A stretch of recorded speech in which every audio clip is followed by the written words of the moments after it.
महालक्ष्मी च विद्महे विष्णुपत्नी च धीमहि तन्नो लक्ष्मी प्रचोदयात्। प्यारे मित्रों, जय सियाराम, जय माता दी। मित्रों, आज आपसे चर्चा करते हैं होली के पावन पर्व पर पड़ रहा है चंद्र ग्रहण, और इस चंद्र ग्रहण का हमारे जीवन में क्या प्रभाव पड़ेगा, क्या चंद्र ग्रहण मान्य होगा, चंद्र ग्रहण के दौरान हमको क्या करना है।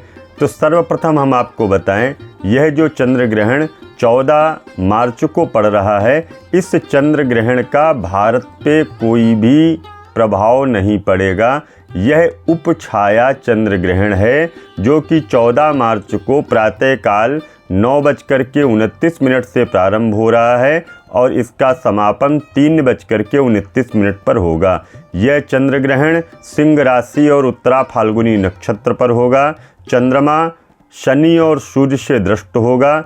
जिस दिन होली का दूसरा दिन है, होलिका 14 तारीख की रात्रि और 13 तारीख में जलाई जाएगी, तो ये 14 तारीख को दिन में चंद्र ग्रहण होगा। एक तो दिन में होगा तो चंद्रमा यहाँ पर दिखाई नहीं देते हैं, तो इसलिए यह मान्य नहीं होगा। और दूसरा, इसका कोई भी सूतक पातक यहाँ पर भारत में दृश्य नहीं होगा, क्योंकि यह ग्रहण यहाँ पर पड़ नहीं रहा। अब ये ग्रहण का प्रभाव कहाँ पर होगा वो भी हम आपको बताते हैं।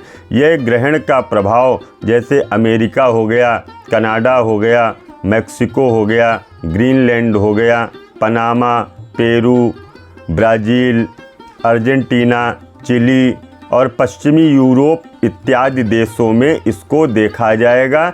इसलिए भारत में यह ग्रहण किसी भी स्थान पर दिखाई नहीं देगा और ना ही इसका कोई सूतक और ना ही इसका कोई पातक लगेगा। पावन पर्व होली, ये होली का पावन पर्व जो संपूर्ण भारतवर्ष में ही बड़े प्रसन्नता के साथ और हर्षोल्लास के साथ में मनाया जाता है। इस बार कुछ कन्फ्यूजन की स्थितियां हैं कि होलिका दहन किस समय और किस तारीख में किया जाना शास्त्र सम्मत है। इसी विषय पे आज आपसे चर्चा करूंगा। तो होली का शुभ मुहूर्त कब है, कब किया जाएगा होलिका का दहन, कब खेला जाएगा रंग, इसी विषय पे आपसे आज चर्चा मैं करूंगा। मित्रों, आपको बताएं, होली का दहन फाल्गुन मास के शुक्ल पक्ष की पूर्णिमा तिथि पर किया जाता है और होली का दहन 13 मार्च की रात्रि और 14 मार्च की रात्रि में किया जाएगा। होलिका के दहन का शुभ मुहूर्त अगर हम आपको बताएं तो 13 मार्च की रात में 11:26 से लेकर के 12:29 तक शुभ मुहूर्त रहेगा। फाल्गुन पूर्णिमा की जो तिथि प्रारंभ हो रही है 13 मार्च को सुबह 10:35 से ये तिथि प्रारंभ हो रही है और इस तिथि का जो समापन काल है 14 मार्च को 12:23 पर यह तिथि पूर्ण हो रही है। तो ऐसी मान्यता है कि पूर्णिमा तिथि पर होलिका का दहन किया जाए।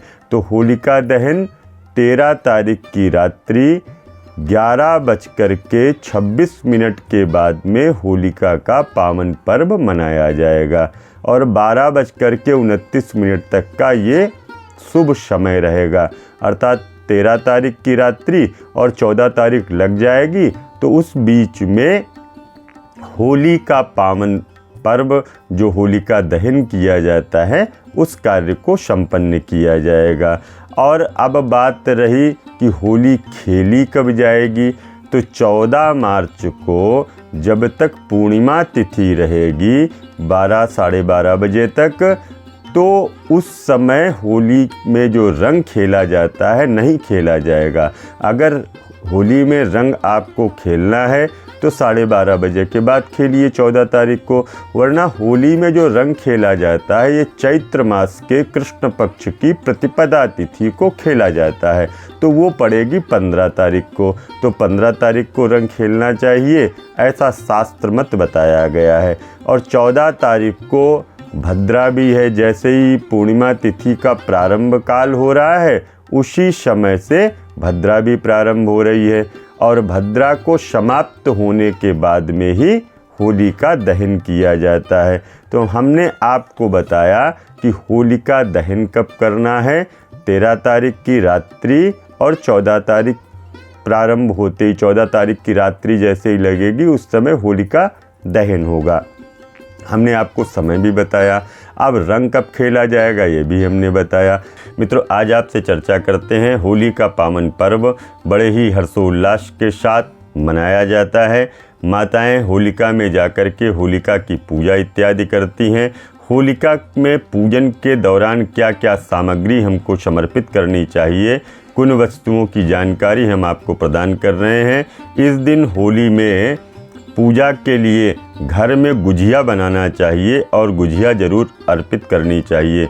होलिका दहन की पूजा सामग्री में कच्चा सूती धागा, नारियल, गुलाल, अबीर, रोली, अक्षत, धूप, फूल, गाय के गोबर से बनी हुई गुलरी, बतासे, नया अनाज, मूंग साबुत, दाल, मूंग की दाल जो होती है साबुत, और इसके साथ में नारियल, सप्तधान, जल से भरा हुआ कलश, हल्दी का टुकड़ा और अनेक प्रकार की सामग्रियां, आपके यहाँ जो भी सामग्रियां लगती हों उन सामग्रियों को और सुंदर रूप में श्रृंगार करके, अच्छे रूप में संपूर्ण श्रृंगार करके और होली की परिक्रमा की जाती है और होली में कच्चा सूत लपेटा जाता है। इस तरह से आप होलिका के पावन पूजन को करिए और होलिका मैया से कहिए, जिस तरह से जीवन में हमारे किसी भी प्रकार की समस्याएं होती हैं, वो समस्त प्रकार की समस्याएं,